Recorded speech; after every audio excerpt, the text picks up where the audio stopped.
J'anime cette première, quand nous démarrons donc sur Que reste-t-il de la rhétorique macronienne avec mon collègue Ludovic Lamant.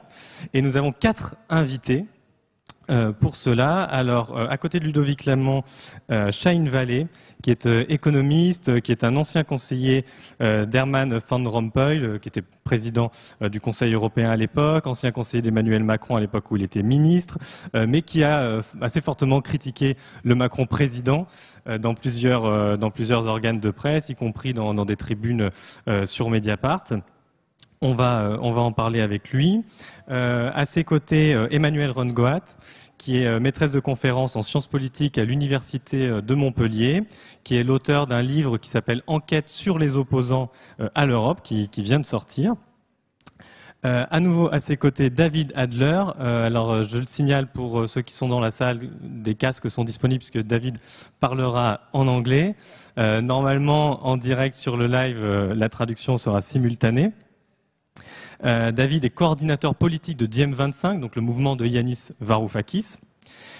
Et il a récemment donné un entretien à Mediapart où il proposait justement de dépasser l'alternative Macron-Salvini. On va voir ce qui reste de ce projet. Et puis enfin, Agata Czarnaka, qui est avec nous, qui est une philosophe polonaise qui nous fait l'amitié de parler français pour cette table ronde, qui est militante féministe, militante également contre la révolution conservatrice qui peut-être se dessine en Pologne et peut-être ailleurs en Europe centrale, mais philosophe avant tout, et à qui on posera des questions évidemment sur l'Europe centrale orientale. Et je laisse tout de suite, sans tarder, la parole à Ludovic pour la première question. Merci beaucoup Fabien. Bonjour à vous. Oui, peut-être on peut commencer par un paysage un peu rapide du Parlement européen tel qu'on le connaît là depuis dimanche soir. Peut-être ce qu'on a le plus simple à observer, c'est effectivement un recul des forces traditionnelles, donc à la fois du Parti populaire européen, c'est-à-dire la droite traditionnelle, et les sociodémocrates.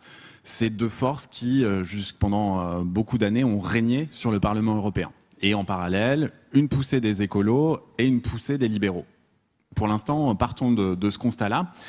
Peut-être on va commencer avec vous, Shahin Vallée, sur un peu ce paysage. Et finalement, on a l'impression que on a beaucoup écrit, y compris à Mediapart, par exemple, que Emmanuel Macron était très isolé en Europe, qu'il avait ses premières, depuis son élection, que sa stratégie peinait, qu'il y avait peu de résultats concrets, qu'il se retrouvait très isolé à la veille des élections.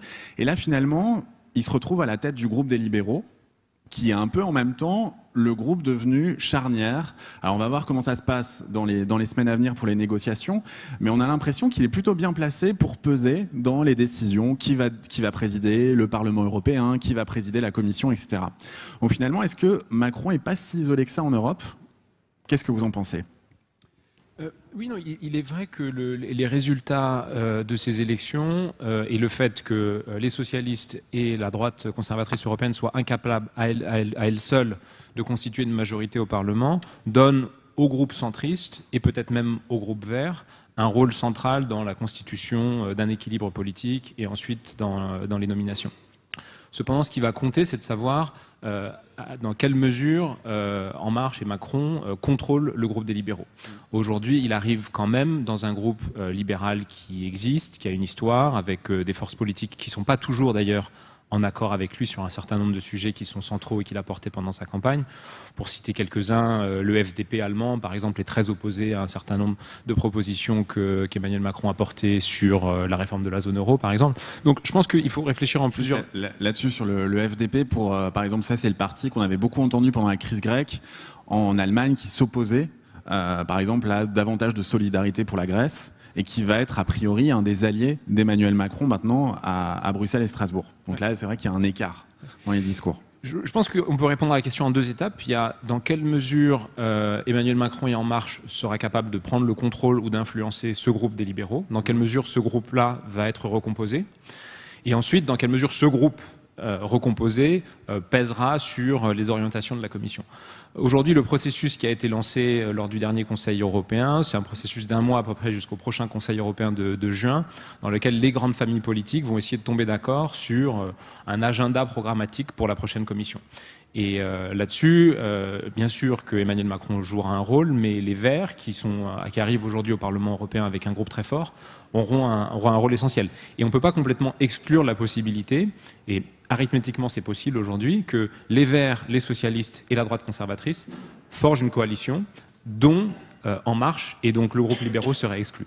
C'est pas central comme scénario, mais c'est un scénario possible qui acterait l'isolement du groupe libéral et en conséquence d'Emmanuel Macron. Là-dessus, peut-être juste après, on fait circuler la parole, mais comme on est un peu sur les Verts, et c'est l'une des surprises un peu du scrutin de dimanche, un groupe très fort, je crois qu'ils sont maintenant à 75 députés sur 751 députés à Strasbourg.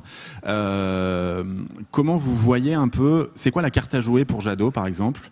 Quelle est la stratégie possible pour essayer de bousculer un peu une assemblée qui a longtemps été sclérosée par des alliances entre les sociodémocrates et les conservateurs? Est-ce qu'ils peuvent y arriver à 75 députés, par exemple?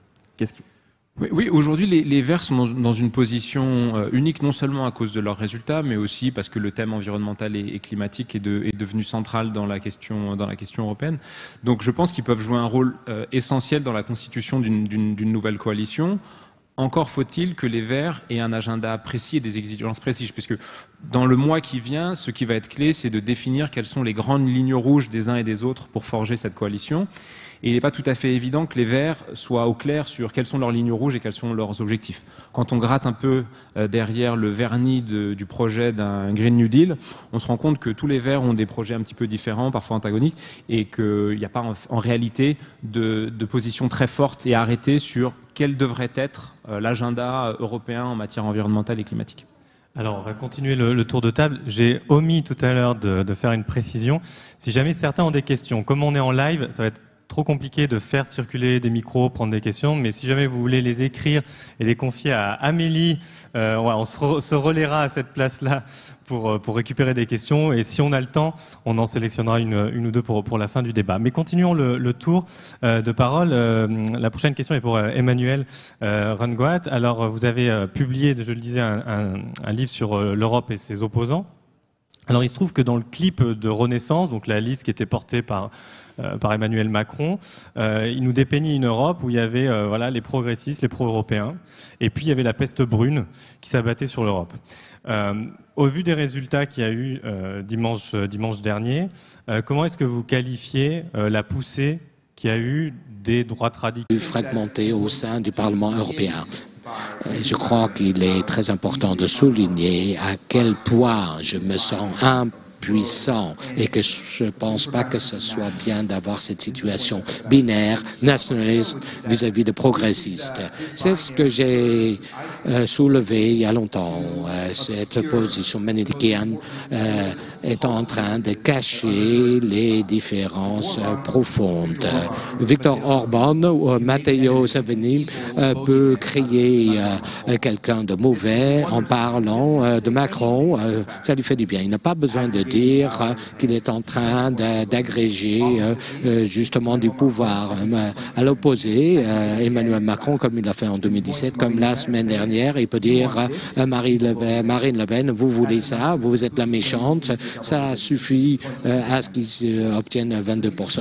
Donc c'est très important de comprendre cela. De notre côté, nous avons Victor Orban qui va dire le méchant c'est Macron, il obtient un super score et Macron fait pareil de l'autre côté. Il est important de comprendre ce qui se passe en Europe. Il faut dépasser cette dichotomie. Donc il faut trois axes. Le premier axe, c'est un axe d'intégration. Est-ce que vous croyez en l'Europe comme étant un espace continu et unique comme Juncker ou l'Europe des nations très fragmentée, une vue beaucoup plus souveraine? L'autre axe, c'est la concentration.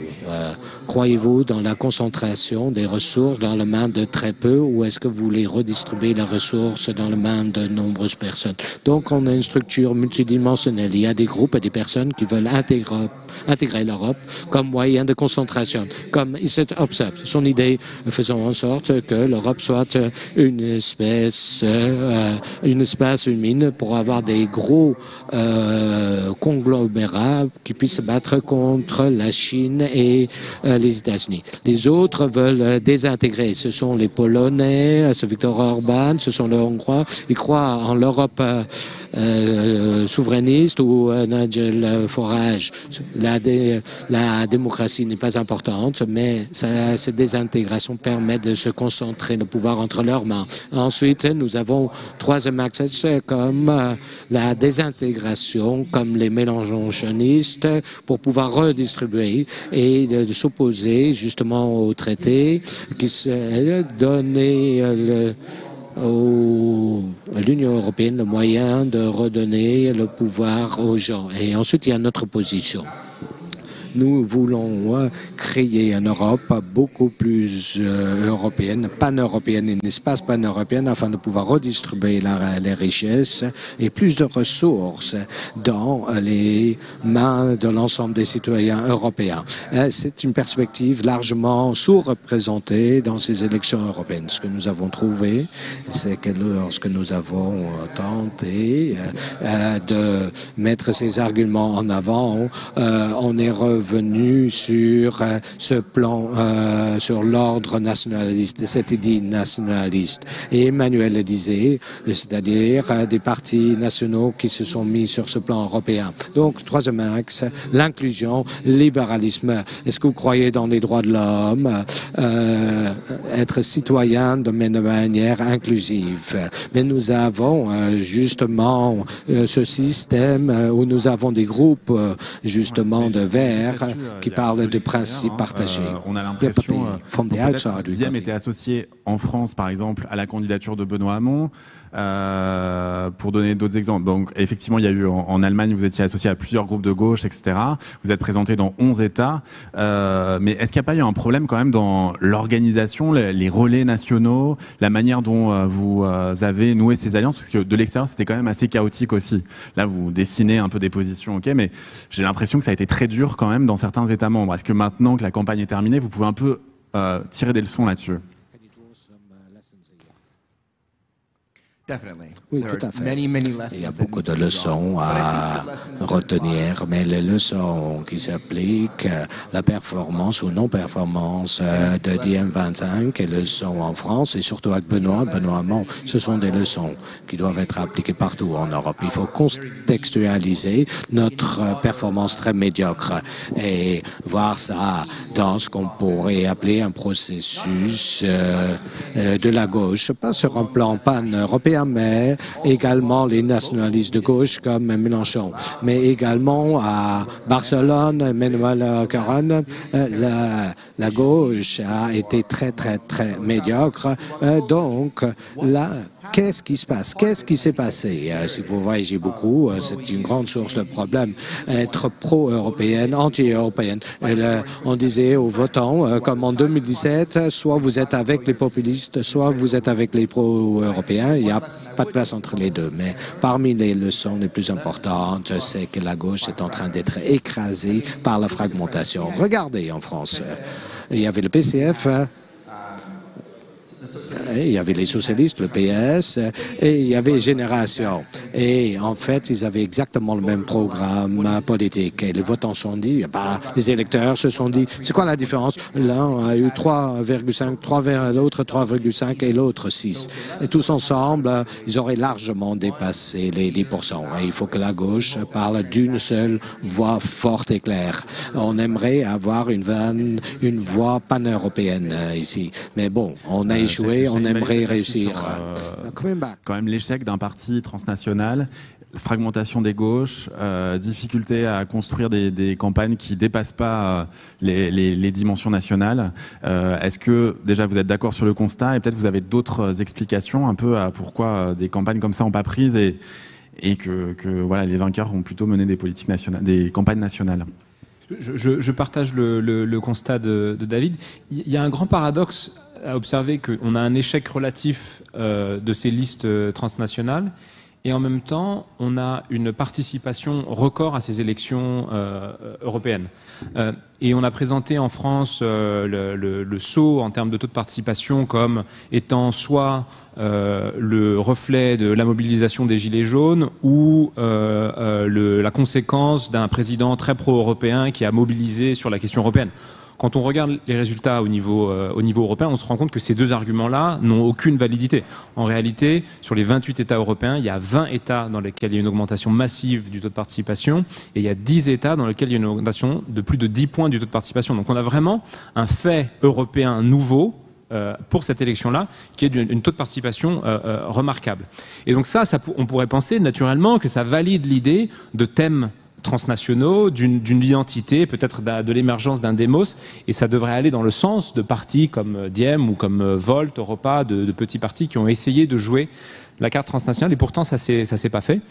Je pense que Diem a peut-être souffert de problèmes organisationnels qui sont liés aussi à la fragmentation nationale de cet espace politique. Et puis il y a un autre problème qui lui aussi est pan-européen, qui est la crise de la social-démocratie européenne. Et ce qu'on constate aussi quand on regarde les scores socialistes au niveau européen, c'est la faiblesse des socialistes en France, en Allemagne, en fait dans tous les pays dans lesquels le socialisme pourrait porter l'étiquette un petit peu facile, et je m'excuse d'utiliser ce terme, de social-libéralisme. Dans tous les pays dans lesquels le socialisme a fait le choix d'une alliance avec sa gauche, que ce soit au Portugal, que ce soit en Espagne, le succès a été un petit peu plus net. Donc je pense que derrière ce scrutin européen, il y a une polarisation nouvelle en Europe et des réponses nouvelles à apporter pour tenter de recréer un espace. Et aujourd'hui, en France peut-être plus qu'ailleurs, cette question-là reste entièrement ouverte. Oui, alors, restez avec nous pour le débat sur les gauches qu'on animera avec Amélie justement. Une question pour toi Emmanuel, tu veux peut-être réagir à ce qui a été dit, mais alors en quelques mots et puis...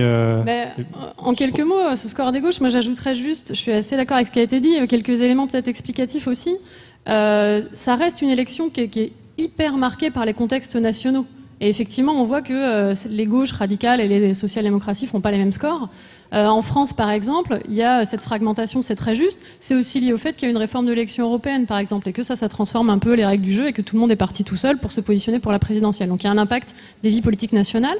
Il y a un autre impact, à mon avis, quand même, qui fonctionne pas que aux élections européennes, qui est qu'il y a une couverture médiatique qui est plus forte des extrêmes droites radicales ou des droites radicales que des gauches radicales. Ensuite, il y a eu aussi une campagne très efficace des droites radicales par rapport à la gauche, où ils ont fait des coups médiatiques en se montrant très européens, en s'invitant, etc., ce que les gauches ont moins réussi à faire. Réunion à Milan avec Salvini, Marine Le Pen, etc. Ils ont vraiment fait un coup médiatique parce qu'ils ne sont pas unis sur leur idéologie, mais ils ont donné à voir leur unité. Donc voilà, on gagne en légitimité, en notoriété, etc.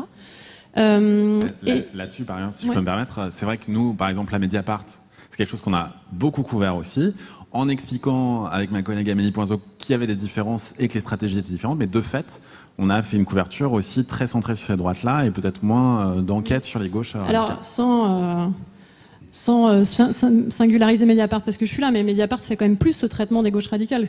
Mais justement, quand on veut s'informer sur ce qu'est l'état des gauches radicales en Europe et des unions, il y avait Mediapart, il y avait quelques médias nationaux, mais c'était quand même assez compliqué à suivre dans la campagne. Il fallait être très très surpolitisé pour s'y intéresser, quoi.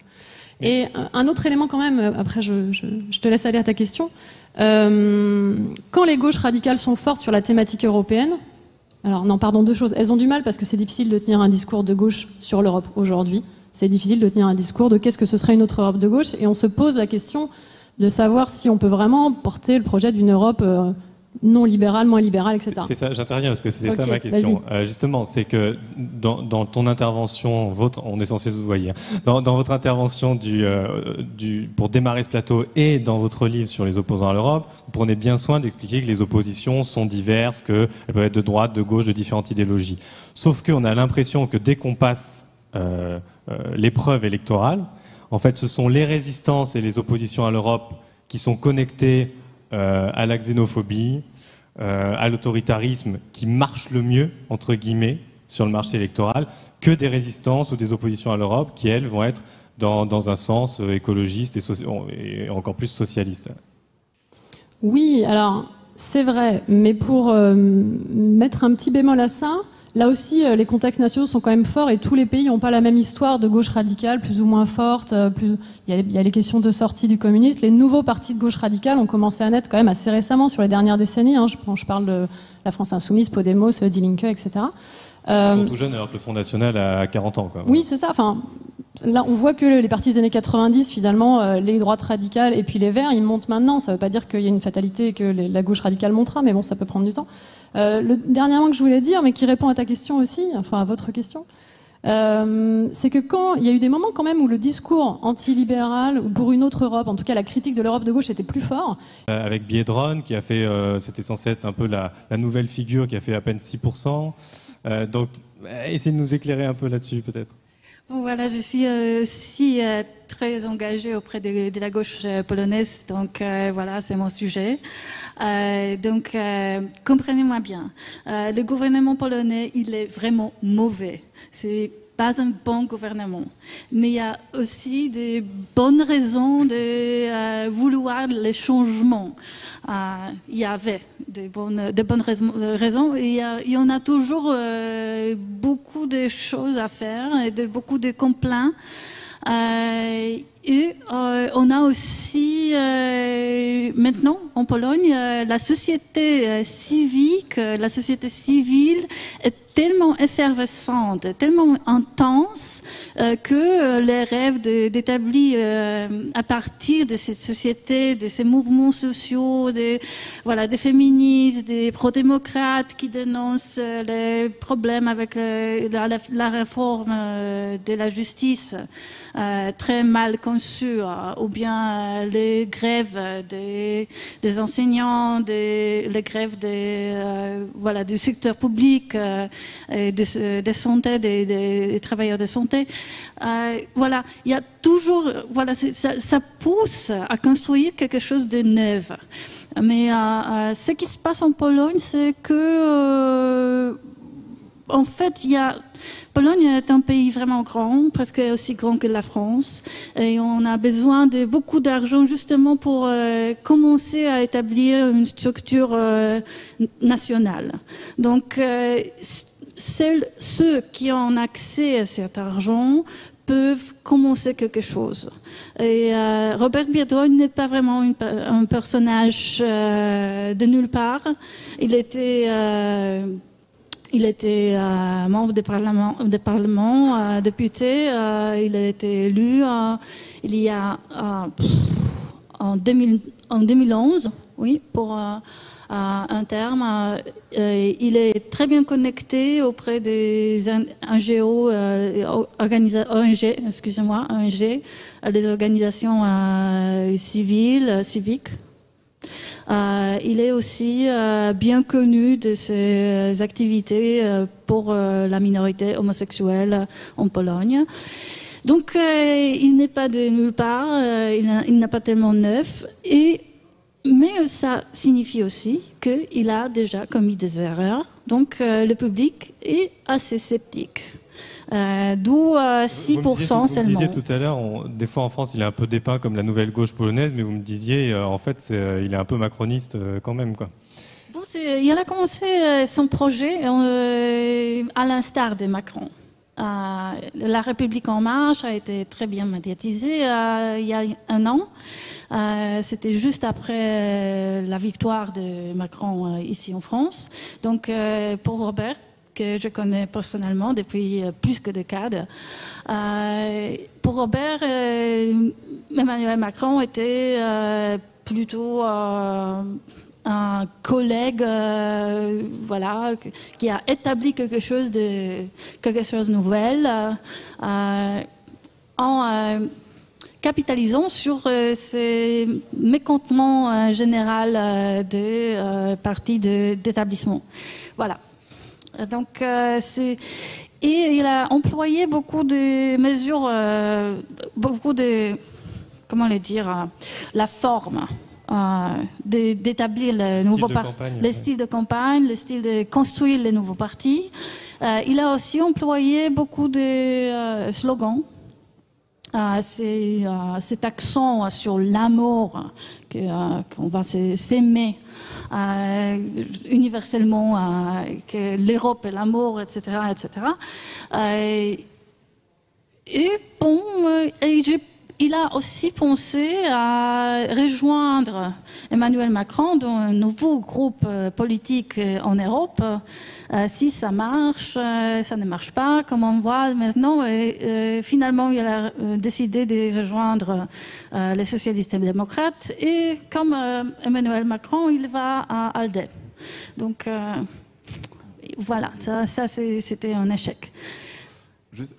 Peut-être pour poursuivre un peu, parce que de fait, vous avez aussi décrit des mouvements sociaux qui sont forts en Pologne et une circulation un peu difficile avec les nouveaux partis ou des nouvelles forces partisanes traditionnelles.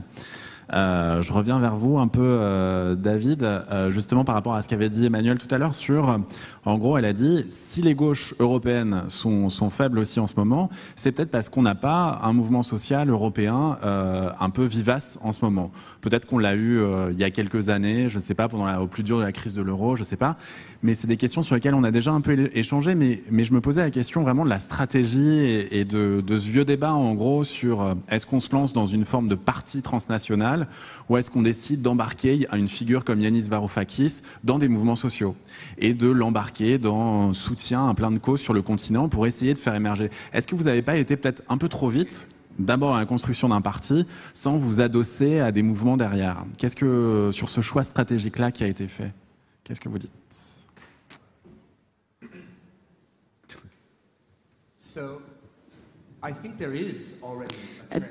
Il y a déjà un mouvement social transnational qui est prêt à reprendre le flambeau. Et c'est Faris pour l'avenir qui a beaucoup motivé les jeunes à Copenhague et d'autres capitales d'Europe pour une action sur l'environnement. Bon, les bénéficiaires principaux seraient les Grecs, car déjà il y a le vert dans leur nom.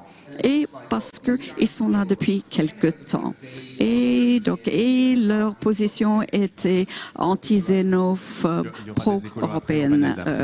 On entendra les écologistes tout à l'heure dans une autre panel.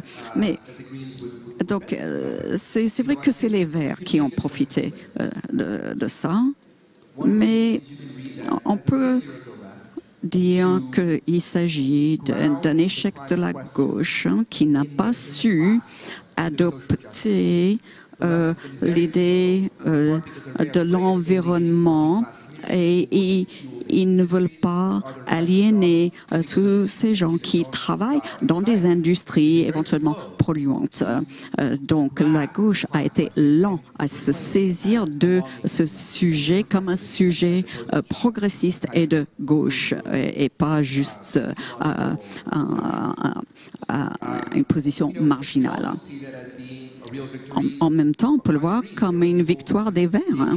Les Verts ont vraiment su motiver les jeunes en particulier et d'autres. Et donc maintenant, les Verts doivent s'assurer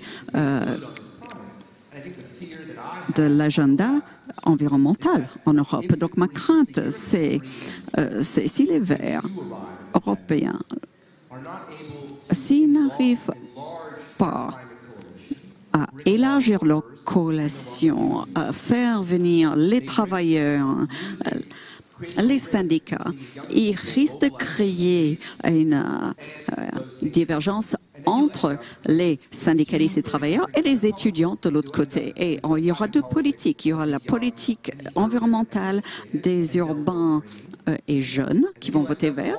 Et de l'autre côté, vous aurez Le Pen qui va parler de l'environnement. Elle va commencer à dire que l'environnement, c'est une question nationale. D'accord? Donc, on peut voir les germes d'un mouvement transnational pour une justice environnementale, tout comme il y a eu contre l'austérité. Mais si on n'agit pas vite, on pourrait se retrouver avec un autre type de vague verte. qui serait beaucoup plus éco-national. Peut-être une question, je ne sais pas si on peut avoir... elle est à la fois dirigée pour Shine Valley et pour Emmanuel Rongoat. Pour rebondir sur ce que demandait tout à l'heure Ludovic sur les mouvements sociaux et sur l'espace européen.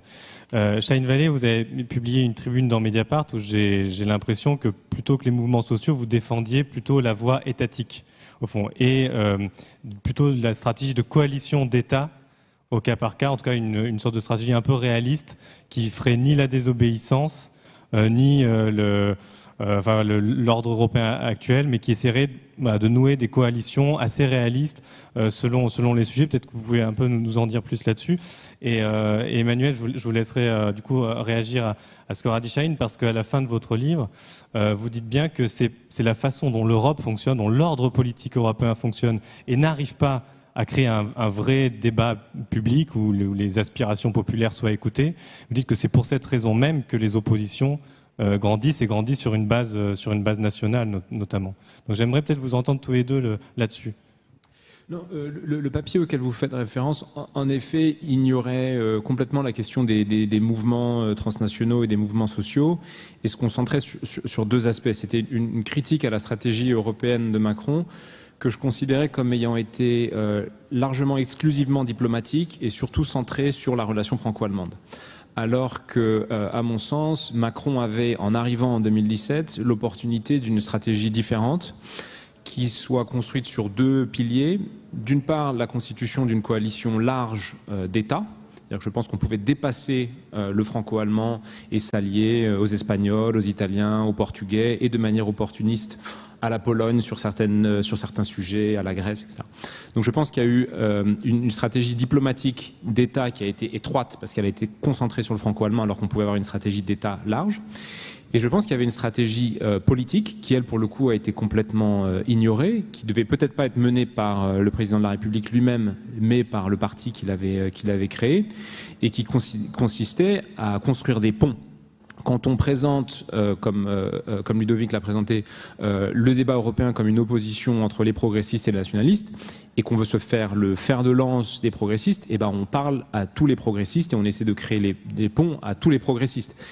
Et ça n'a pas été fait. C'est-à-dire qu'en Espagne, par exemple, En Marche a eu beaucoup de mal à établir des ponts avec le Parti socialiste espagnol. Il y avait fait avec Ciudadanos, ça leur a été reproché vu les alliances de Ciudadanos. Exactement. Et donc du coup, moi, ce que je défendais, c'était une stratégie qui soit beaucoup plus large dans la création de ponts et qui aurait permis aujourd'hui, pour revenir au débat qu'on a eu sur les coalitions aujourd'hui possibles au Parlement européen, de mettre En Marche et Emmanuel Macron au centre d'une coalition qui irait des libéraux jusqu'à l'extrême gauche pro-européenne. Et je pense que si Macron avait fait ça, il serait aujourd'hui dans une position bien plus forte que la position dans laquelle il est aujourd'hui, où il risque de devenir la force supplétive des libéraux européens, elle-même supplétive de la droite conservatrice européenne.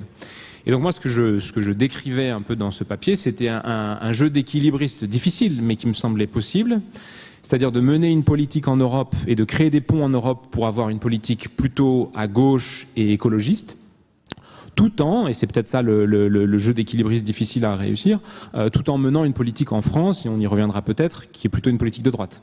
Et ça, moi, je pense que cette triangulation-là, de pouvoir être relativement à droite en France et relativement à gauche en Europe, était possible et lui permettait, à mon avis, d'avoir beaucoup plus d'espace européen qu'il a aujourd'hui. Non, juste peut-être pour bousculer un peu là-dessus, il y a quand même eu en fin de campagne la dernière semaine alors des messages de soutien qui sont venus du Portugal, de l'Espagne. Il y a eu tout de suite Pedro Sanchez et aussi Antonio Costa, le Premier ministre portugais. Maintenant, les figures un peu du renouveau de la social-démocratie en Europe, si on peut dire ça comme ça, je parle sous ton contrôle, Fabien, spécialiste de la social-démocratie. Mais est-ce que du coup ça complique pas, ça prouve quand même qu'il a eu des soutiens et qu'il prépare quand même que peut-être quelque chose de plus ample. Est-ce que vous appelez de vos voeux espèce de politique de droite en France, enfin de vos voeux, en tout cas ce qui peut se passer d'une politique de droite en France et on fait plus à gauche à Bruxelles, c'est encore possible? Alors déjà, je l'appelle pas de mes voeux pour ce qui est de la politique de droite en France. Pour ce qui est de l'équilibre à gauche en Europe, je crois qu'il est encore possible. Je pense qu'il était très largement possible il y a 2 ans. Je pense qu'il est beaucoup plus compliqué aujourd'hui. Il est évident que Sanchez et Costa ont un intérêt là-dedans et donc c'est normal que eux essayent le plus possible de jouer le jeu. Mais on aurait pu arriver aujourd'hui dans une situation où cette coalition-là était beaucoup plus probable ou évidente, et on n'en est pas là. On n'en est pas là en partie parce que les socialistes sont faibles en Allemagne et sont faibles en France, mais ces liens-là qui se créent, qu'il y ait une rencontre à l'Élysée le dimanche soir entre le président de la République et Sanchez, c'est très tard comme processus. Mais je vous passe la parole juste après, mais du coup, si concrètement, par exemple, sur le papier, une option sociodémocrate, libéraux, verts, ça c'est possible. Arithmétiquement, aujourd'hui, c'est pas possible. Arithmétiquement, aujourd'hui, socialistes, libéraux, verts, ça marche pas. Il faudrait aller chercher une partie de la GUE, donc de l'extrême gauche européenne, qui est faible et fragmentée, et il faudrait peut-être réussir à extirper 1 ou 2 partis de la droite conservatrice. Il y a un enjeu essentiel pour cette majorité, c'est l'enjeu polonais. C'est-à-dire que pour que cette coalition-là puisse marcher, il faudrait que la plateforme civique, qui est aujourd'hui dans les rangs du PPE, quitte le PPE. Et si on avait un basculement en Pologne, on aurait alors une majorité possible, ric-rac, mais possible. Elle rigole. Vous rigolez. Agatha, allez-y, prenez. Bon, c'est assez compliqué. On a fait maintenant en Pologne une telle coalition européenne qui a été faite par des partis déjà établis, c'est-à-dire plateforme civique, les partis populaires PSL pour les agriculteurs, mais aussi les libéraux des Nowoczesna et les démocrates sociaux des SLD. Et je pense que tout le monde cherche une sorte de l'ordre établi dans l'Europe. Donc l'espérance d'extirper la plateforme civique du sein de EPP, ça ne marche pas vraiment. Même en plus, Biedroń, qui a hésité entre ALDE et SND, donc entre les libéraux et les sociodémocrates. Ce sont des groupes politiques au sein du Parlement européen. Donc, entre les libéraux et les sociodémocrates, il a finalement décidé de rejoindre les socialistes et démocrates, ce qui a aussi frappé le projet de Macron de renforcer les groupes libéraux. Emmanuel, je reviens du coup à ma question, parce que là on parle d'intergouvernemental, on a parlé des mouvements sociaux qui ont parfois de la peine, en tout cas qui sont très difficiles à coordonner entre plusieurs pays, les temporalités politiques et sociales ne sont pas les mêmes. Donc comment dans l'espace européen on peut faire surgir la voix populaire, quoi? Est-ce que c'est possible? Est-ce que si c'est pas possible, alors est-ce qu'il faut tout simplement inventer des nouvelles stratégies? Alors, oui, en 5 minutes. Oui, c'est ça. Bien malin qui pourrait répondre à ça. Moi, je vais rester prudente, mais ce qu'on peut dire, c'est expliquer peut-être pourquoi on en est là. Et il y a un vrai paradoxe des élections européennes, qui est que les élections européennes, elles produisent de la controverse et du débat sur les thématiques qui ont été évoquées, nationalisme, supranationalisme, climat, système économique, identité collective qu'on met en avant. Est-ce qu'on veut un modèle solidaire, un modèle où on défend une identité culturelle? Mais ces débats-là et ces controverses, elles se développent à l'échelle nationale et elles permettent à des partis de se développer, mais surtout à l'échelle nationale. On a un paradoxe qui est lié au fait que c'est aussi la construction, la manière dont fonctionne le système institutionnel européen en fait, qui produit ça. C'est-à-dire que pourquoi les partis ils sont fragmentés, ils s'allient moins à gauche, parce qu'il y a moins de pouvoir, c'est moins intéressant en fait, tout simplement d'aller chercher du pouvoir au Parlement européen qu'à l'échelle nationale. C'est pour ça que les élections aussi sont transformées en élections en primaire pour une présidentielle future nationale, etc. Donc pour aller plus loin ou peut-être plus largement, le système européen institutionnel, il s'est construit en mettant de côté les partis, l'idéologie, l'élection comme mode de légitimation de la décision. La légitimation de la décision politique, elle repose sur l'expertise. Et l'expertise, elle est sur l'intergouvernementalisme, mais sur l'expertise des hauts fonctionnaires des groupes d'intérêt.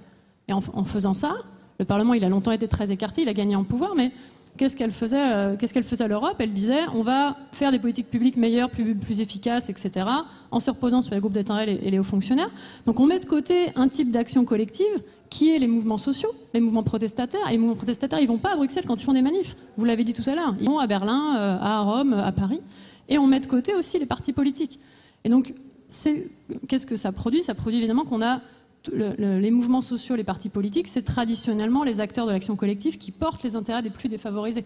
Donc ça produit qu'au niveau des institutions européennes, globalement, c'est difficile de faire valoir l'intérêt des plus défavorisés, donc ça contribue au désintérêt ou à l'opposition, on peut l'imaginer. Et 2, cette désidéologisation-là, le fait qu'on dit on repose sur l'expertise, on met de côté les partis, je vais un peu vite, mais ça veut dire quoi? Ça veut dire que quand on justifie une politique publique, on dit c'est une solution technique, c'est la meilleure solution possible. Ça fera votre bien, quoi. Ça fera votre bien. En tout cas, ce qu'on fait, c'est qu'on ne donne pas à voir les clivages politiques qu'il y a dans cette décision-là, l'idéologie qu'il y a derrière, le fait qu'il y avait d'autres solutions possibles.